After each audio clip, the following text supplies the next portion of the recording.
and welcome back to some more of our literacy videos. This week we're going to be continuing to use that fantastic book that Miss Mitchell introduced to us, Here We Are, to look at some different themes that we might have put on our mind map. So this is the book, Here We Are, by Oliver Jeffers, and Miss Mitchell talked you through it in such a fantastic detail. I really wanted to focus on this page here. This page here tells us all about different animals. Let me read it to you. These are animals too. They come in even more shapes, sizes and colours. They can't speak, though that's no reason not to be nice to them. That got me thinking about how can we be kind to animals? We've spoken of many different ways how we can be kind to each other, how we can say nice things to each other, how we can understand that everybody is different and everybody is smart in their own special way. But now we're talking about animals. And even though they can't speak to us and say kind things to us, that doesn't mean we can't be kind back to them.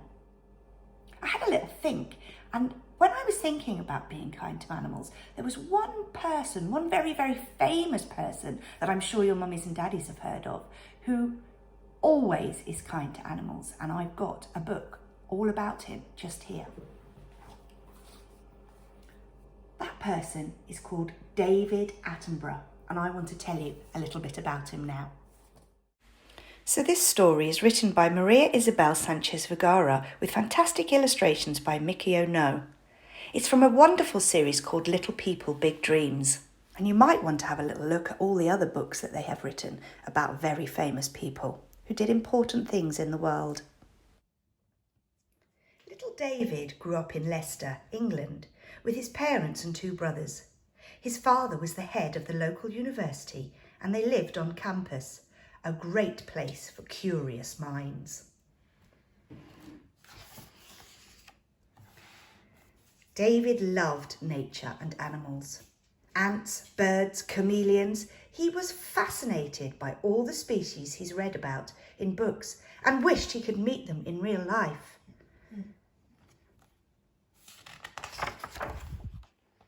He often went for long cycling trips to find and collect fossils.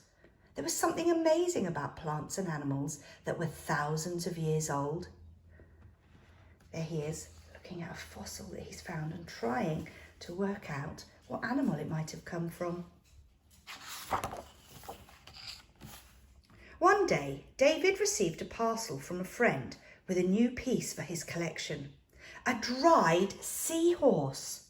It wasn't his birthday, but that was the day he decided to become a naturalist. A naturalist is someone who wants to find out everything there is about nature. David studied geology and zoology and obtained a degree in natural science. But he didn't want to just observe animals. He wanted to meet them too. He didn't just want to read about them in books. He wanted to go and find out more by seeing them in their real habitats. David started to work as a broadcaster in television, a new technology at the time. He brought animals from the zoo to the studio. They were very entertaining guests. All the animals that he's got when he's appearing on TV.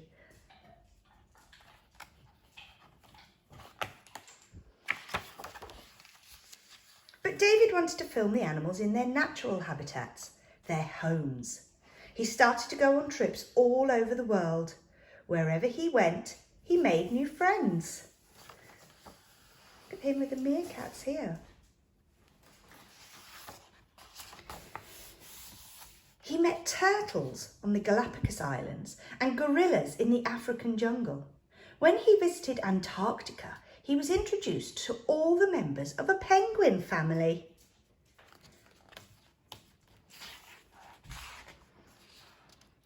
One of his programmes, Wildlife on One, became the most popular in British history. It was a brilliant show all about biology that united audiences of all generations. That means that anybody of any age was interested in his videos and his programmes. He taught so much about animals. Later, David was honoured for his incredible documentaries about life on our planet. He also received a knighthood and today is called Sir David. Many animals and plants were named after him. A rare butterfly, a snail, a prehistoric lion, a spider, and even a carnivorous plant. I wonder if you can find any of those on that picture.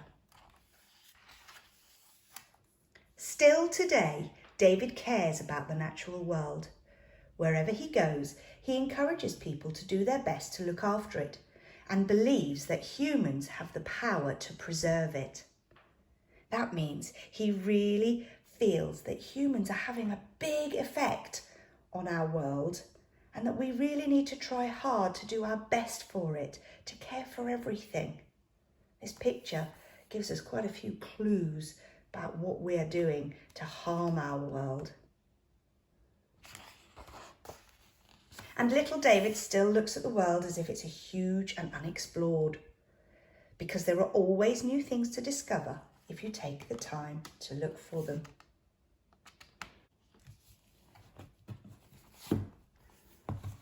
He really is a very special man, David Attenborough, and he was very good at spotting the damage and the dangers that were caused by us humans in nature.